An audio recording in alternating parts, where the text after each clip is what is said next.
I'm not even sure this thing needs an introduction, so we're just gonna jump right in this episode of Airsoftology's Product Showcase. Yep, in my hand, I have the G28. For those of you that might be uninitiated on this is HK's designated marksman platform, chambered in 7.62x51. In the real world, this is the weapon, semi-automatic, that reach out and touch someone on the battlefield. In fact, it's actually being issued and used in a lot of militaries as that DMR across the world. Well, we're gonna look at this airsoft version, and this one is gas blowback, so we're talking really close to the real version in functionality, and we're gonna jump into externals first. All right, so first thing I'm gonna talk about here is the sheer weight of this. This is probably the heaviest review I've done to date. We're gonna see if I have a little arm give out before this thing's done. This thing clocks in at just a hair under 30 pounds. That is 13 kilograms, all right? So 13 kilos, 13,500 grams. That is a heavy, heavy rifle. 30 pounds of metal here in your hand. But to build it like the real one, they had to go that route. Obviously, the real one, you're looking for stability, shot after shot, and the heavier the front end you're gonna get, the better stability you're gonna get out of it. So they didn't cut any corners on the airsoft version there. So looking in the outside, it is full CNC'd aluminum all the way up and down. I mean, you're looking at an upper receiver, a lower receiver, the front barrel, the front rail system, which is just massive. Outer barrel, you're looking at full metal everywhere.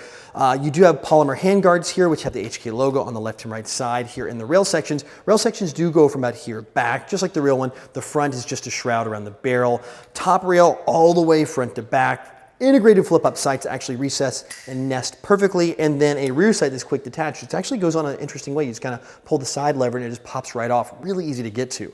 Also included in the box, you do get this scope mount here for the scope, as well as a secondary scope mount for a red dot that goes on top of here. So you can actually put like a T1 style red dot in there to give you that secondary optic for closer engagements. More on accessories, you do have a sling attachment point. Here's removable here on the left-hand side. That's the way it comes out of the box. You can move it wherever you want. Simple adjustment with an Allen screw. Fixed one here around the buffer tube itself, left and right. So if you're lefty or righty, you can move that around, no problem. You also get the bipod here included in the box, and the foregrip with the HK trades on it on the foregrip, just like on the rail panels. Also, if you're looking at coloring, I want to kind of talk about that before we jump to the stock here and the rest of the parts. You're gonna go, well, there's so many different colors here, is that right? And actually, this is correct. They spent a lot of time matching the exact color for each section, just like the real one. So we're looking at perfect, like near perfect color matching for all the independent components and trying to use some of the same finishes.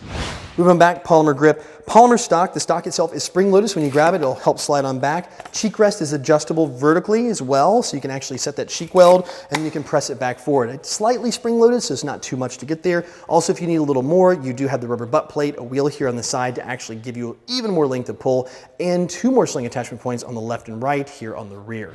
Controls are ambi. Of course, that's gonna be important when you're issuing a weapon like this, precision. Big oversized mag release here, so left and right fire selector. It will go to full auto, but be mindful, it doesn't work in full auto. It's actually, if you take it all the way to full, it doesn't stop, but it will still shoot in semi. So this will work as a DMR on the battlefield. Of course, metal flash hider, I did mention that earlier. On the end, just like the real one, you do have threads up underneath. So if you guys want to add 14mm counterclockwise, any kind of can suppressors, whatever you want in this thing, you can do it as well.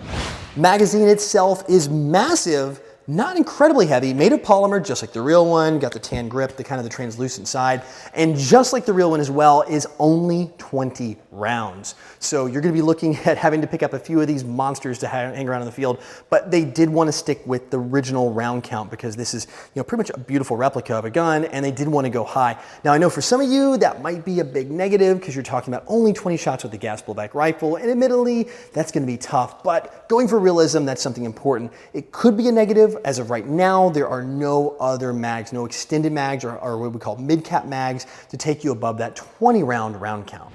And rounding out functionality in the things, you do have a forward assist right here, so you can actually put the gun in battery if for some reason your bolt doesn't slap in. So now we're gonna talk about internals and then run to the chrono test, a little live fire to show you how this thing shoots.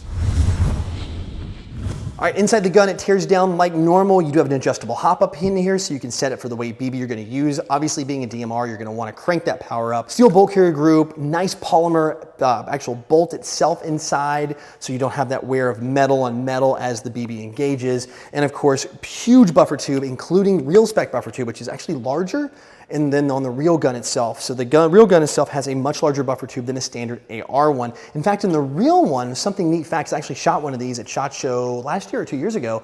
They have tungsten beads inside of the buffer, meaning the tube here inside, which help mitigate recoil. In fact, when I shot it, it really felt similar to me like shooting a 5.56 caliber platform versus something 7.62, which is a lot larger round. Taking it to the Chrono, you're gonna see bigger numbers here, and that's something that I was hoping to see. You never know with gas blowback guns. 130 meters per second, which translates to around 430 feet per second, definitely up there in that DMR category. We're moving north of 400, but still healthily south below 450. I think on a warmer day, you might see numbers a little closer to that 450 number. This was actually indoors, not incredibly hot, probably around that 75-degree ambient temperature inside, maybe closer to 80 out there. So you're gonna see maybe some numbers on a really hot day that could approach 450, but definitely I don't think would go over using green gas. So that is it, this monster. I'm gonna end this one up because my left arm, because I'm putting all the weight on it, it's kind of getting a little tired. I think I need to hit the gym a little more, just start doing some curls with this thing, because at 30 pounds, it'll definitely give you a good workout. Also included in this, I do want to tell you, I didn't mention this earlier, you do get a huge case for this with all the accessories and everything in it. So you'd have a massive case to be able to take this thing out in the field. All you really need to do is add your favorite optic, or if you want to go with one that's identical to the real one, throw it on there, add a red dot with an included mount, and you're good to go. There's some bad news. And I know I talked about kind of a little negative on the round count, even though it's being realistic, I like that. The bad news is the price point.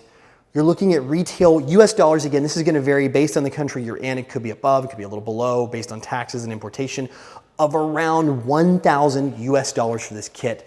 This is definitely a collector's piece at that price point. This is not something for the masses. That is very expensive. But again, for something made in very limited quantities with all the accessories and everything like this, you kind of expect it's going to be a little bit on the high end, including all the licensing with HK.